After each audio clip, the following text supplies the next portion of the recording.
Yo, what's up guys, it's Levi here and welcome to a brand new video on the Team Gullit channel. A lot of people have been asking about the 4-5-1 formation and here it is. The time has come. Today I will show you and tell you everything you need to know about the 4-5-1 in FC 25. So let's just not waste our time. Let's get started with the video, and obviously at first we have the custom tactics. So for the custom tactics, as you guys can see, the preset is on a 4-5-1 flat. That means we have 3 center mids who are going to be the key in this formation.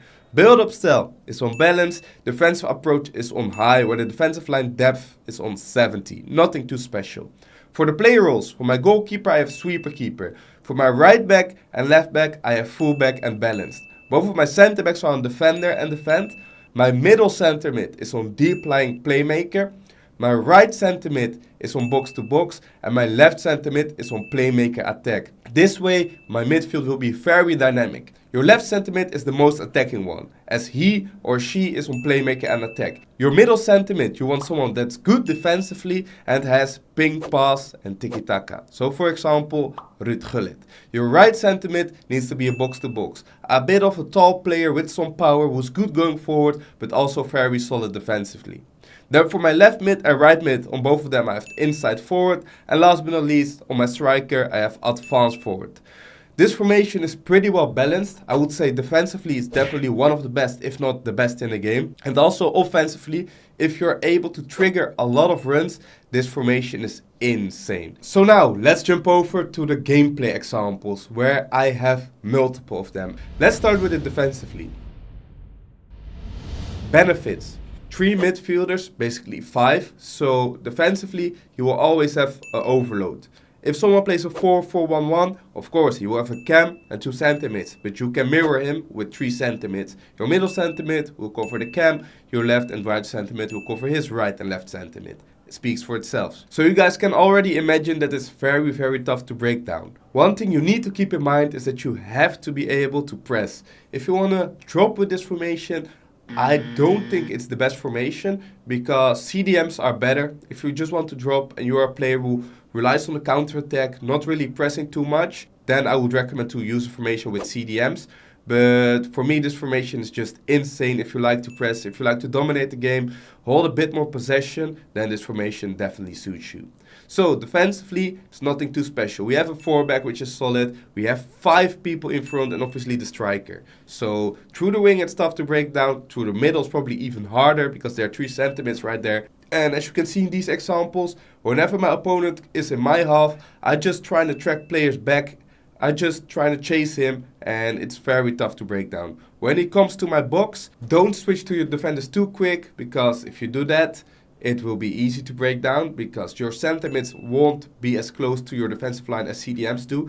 So it is important to track your center mids back yourself. That's the main thing in defense, and I think that's it. Defensively, I think this formation needs more explanation going forward.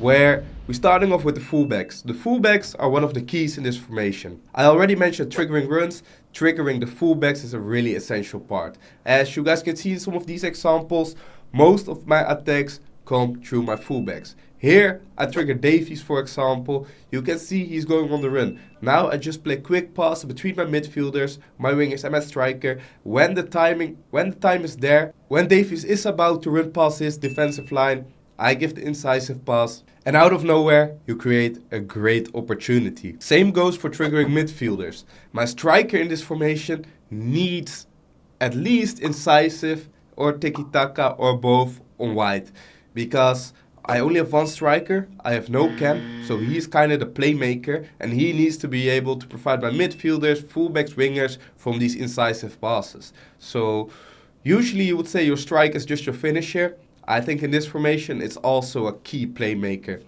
which you can see. When I trigger a midfielders, it most of the time goes to my striker. It's the incisive pass to the players who are running, and it's literally undefendable if you time it right. One of the other key things to do in this formation is build it from the outside to the inside and the other way around. When we are on the wing, there's no need to rush. I know there will be 3 midfielders around the box. My right mid, left mid will be cutting inside because of the inside forward role. And my striker will be always there in the middle to receive the ball.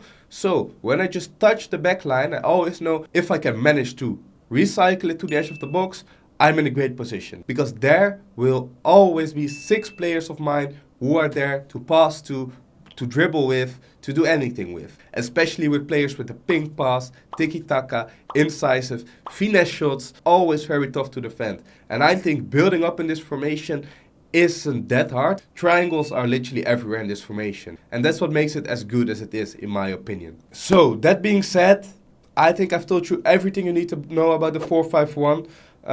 There are a lot of games of me online on YouTube, everywhere, where you can see me play. In a lot of my recent competitive games, I've played 4-5-1. But the main things about this formation: triggering runs, triggering your fullbacks and wingers, make use of the width, then also make use of the quick tiki-taka between the 3 midfielders, as you will always have an overload right there. That being said, I want to thank you guys for watching. Make sure to put your thumbs up in this video if you haven't done that yet. If you are still looking to improve on your attacking ability, make sure to check out our latest video, which is a full attacking guide. I could really recommend that one, and see you guys later. Ciao.